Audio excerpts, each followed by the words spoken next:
Hey guys, Doug Chappel here at the Sit Down Comedy Club at the Paddo. Just going through some questions here. First question is, I don't know. Here we go.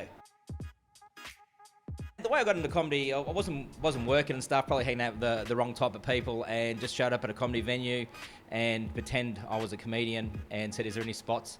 The guy said, "Well, have you done comedy before?" I went, "Yes," and I made up that I was from Adelaide, so they gave me a spot. That was my first gig, and I've been doing it ever since. Not a lot, and probably not a lot I can talk about on air. I've done a lot of different jobs in my life. Done like labouring jobs and lots and lots of jobs before I started doing comedy, but never lasted long. There's some jobs that lasted half a day, some jobs maybe a few weeks, maybe a year. But yeah, comedy's the only thing I've sort of stuck to. 22 years next year, so yeah. I just love it.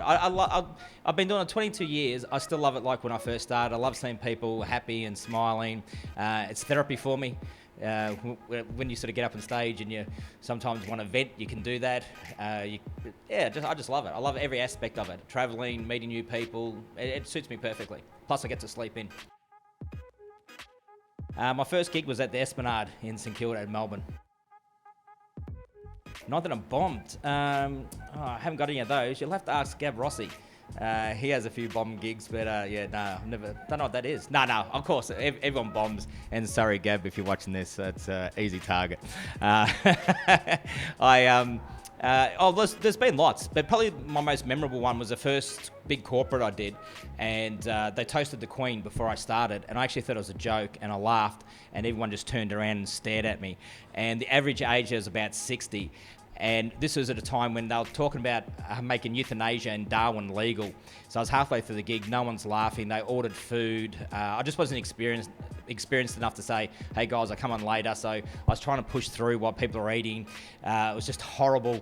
And then I just sort of got annoyed and I said, "Oh, here they're going to legalise euthanasia in Darwin." And anyone didn't get any response. And I said, "I reckon we should go one further. I reckon we should make it compulsory to anyone over the age of 65.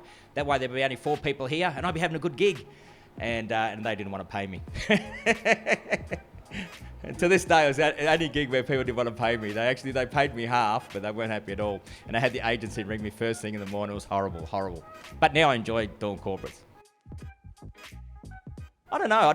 I never planned to be a comedian. I just sort of fell into it because I was at that time at the SB when I was there, and just planned to sort of jump up and have a bit of fun. I never really sort of planned, so I never sort of watched a lot of comedy and stuff sort of growing up. But I sort of like Richard Pryor. I like Richard Pryor's stuff. He's honest. He comes from sort of not the best background, so I can sort of relate to some of his stories he tells, and he's a storyteller, and I really enjoy telling stories too. So yeah, probably Richard Pryor stuff I really enjoyed. Highlight, there's been a few, but probably I was doing shows for the troops, and we went to an orphanage, and it was during Christmas time, and yeah, it was pretty cool. It was pretty cool just to make those young kids all happy and smiling and stuff. They had like a Santa there. One of the soldiers was sort of dressed up and giving away presents and stuff. This was in East Timor, and yeah, it was pretty cool to sort of. I went and played. It was 40 degrees and so humid. But I went out and played soccer with all the kids, and I was just pouring down sweat. But we were singing songs for them and painting their faces, and just to see them smiling and having a lot of fun and laughing. Yeah, it was pretty cool. It's changed a lot. It's look, I quite like the changes, and I think it's like anything in life. Everything evolves. I think you have to sort of evolve with it. I sort of like the style of comedy now because it's probably more storytelling based.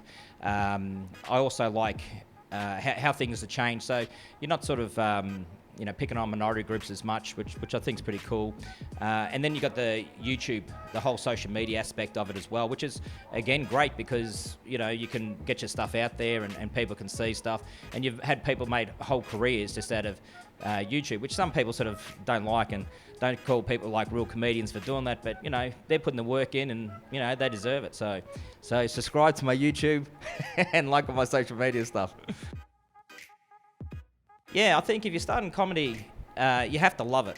because it is a tough industry. So that you're going to have ups and downs. So if you don't love it, if you do it for fame or money, you're not going to get through. But if you really love it, it helps you ride those ups and downs, because when you have those terrible gigs, you start to reevaluate not just your comedy career, yourself. You start to, feel a bit of a failure as a person and stuff as well. So that can really sort of psychologically get into your mind. So I think if you love it, you sort of got to keep reminding yourself why you do it. So I always try to think before I go on stage, if I can make just, one person happy, which is myself, then I've done a good job. So I always try to, when I go on stage, have fun myself. So at least one person's having a good time up there, and even if you sort of don't get people laughing. But over time, you start to find little ways where you can actually start to sort of overcome those tougher gigs and reach people and draw the audiences in. But I think the most important thing is to love your work. I think was it Winston Churchill or something said, you do a job you love, you never work another day in your life. And I agree. It's comedy. I love it.